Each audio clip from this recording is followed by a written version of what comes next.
Okay, so here's the reading that we're gonna do. I want you to listen to the article, and then I want you to go ahead and, sorry, my dog is barking right now. I'm gonna have you go ahead and answer the questions. So I'm gonna wait to start. Hopefully he'll stop. Okay, Bugsy. Sorry, go ahead. The reason for fruit. A fresh sweet apricot is a treat. Peaches, plums, cherries, and apricots are favorite summer fruits. They are delicious and healthful. But watch out, there's a pit in the middle. The pit of a peach or an apricot is too big and hard to eat. You have to eat around it and throw it away. The pit is an interesting part of the fruit. The pit is actually a seed. Do you know what is inside a seed? It's a baby plant, waiting for a chance to grow. Some fruits are not usually thought of as fruit. For instance, avocados and olives are fruits. Avocados and olives are not sweet. So why are they called fruit? Avocados and olives are fruit because they have seeds. The part of a plant that holds the seeds is the fruit. Have you seen what's inside an avocado? It has one huge seed. So here's our avocado with the huge seed. Then we have the apricot, peaches, and olives. So we're gonna move on now.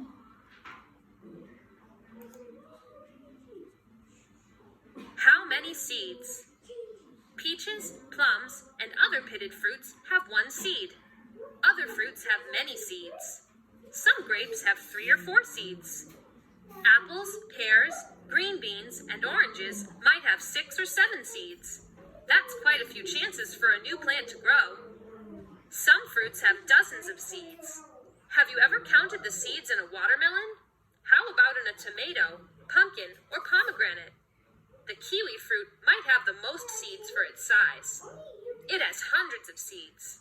So here's your pomegranate, your tomatoes, your watermelons, kiwis, and green beans.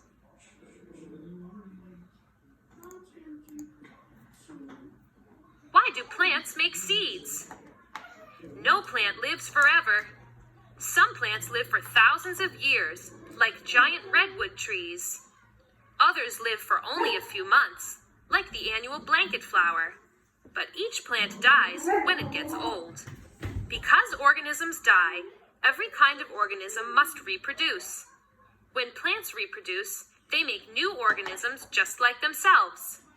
Peach trees make new peach trees. Tomato plants make new tomato plants. Watermelon plants make new watermelon plants. Every kind of plant makes baby plants to replace those that get old and die. Seeds are the reproductive structures of most plants. Every seed contains a baby plant called an embryo. The embryo in the seed is in a dormant or resting stage. You can see the embryo if you are careful. Soak a large seed in water overnight. Then, carefully open the 2 halves of the seed. The embryo will be stuck to one side of the seed. Okay, so this is a redwood tree, and the redwood tree, if you remember, lives thousands of years. This is the blanket flower. This flower lives only a few months. But let's look at General Sherman, which is the tree. It's huge. Look how big it is. This is an adult person.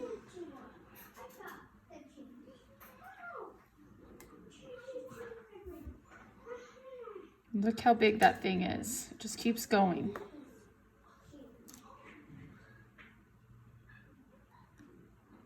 Okay, now we're going to go to the next page. The function of fruits. Now, function just basically means what's its purpose. What is it there for? The function of fruit. The fruit that holds a plant's seeds is often large. The seeds in apples are much smaller than the apple. The seeds in pumpkins are smaller than the pumpkin. Fruits are also bright colors. Some cherries are red and some grapes are purple. Why are the fruits so large and colorful? The structure of the fruit has several functions. These functions help the plant survive and reproduce. The developing seeds need to be protected from weather and predators. Large fruits provide a protective covering that keeps the embryos and the seeds safe. After a seed starts to grow, it needs water, light, and minerals. Sometimes the baby plant tries to grow right beneath the parent plant. When that happens, the baby plant has to compete with the larger parent plant. A new plant has a better chance to survive if it can move away from the parent plant. Here's where it helps to be colorful. Okay, so now we have cherries, which have pits. We have grapes, and here's a pumpkin. And if you've ever carved a pumpkin, you know the seeds in there, what they look like, right? All right, moving over. Brightly colored sweet fruit attracts animals. The animals carry the fruit away to eat it, but sometimes they don't eat all the seeds. They drop them far away from the parent plant. The fruit helps the plant reproduce by attracting animals to carry the seeds to new locations. Seeds come in all sizes and shapes. Fruits come in all sizes and colors. Even though there is a great variety in seeds and fruits, their purpose is always the same. Seeds and fruits are structures that help plants survive and reproduce.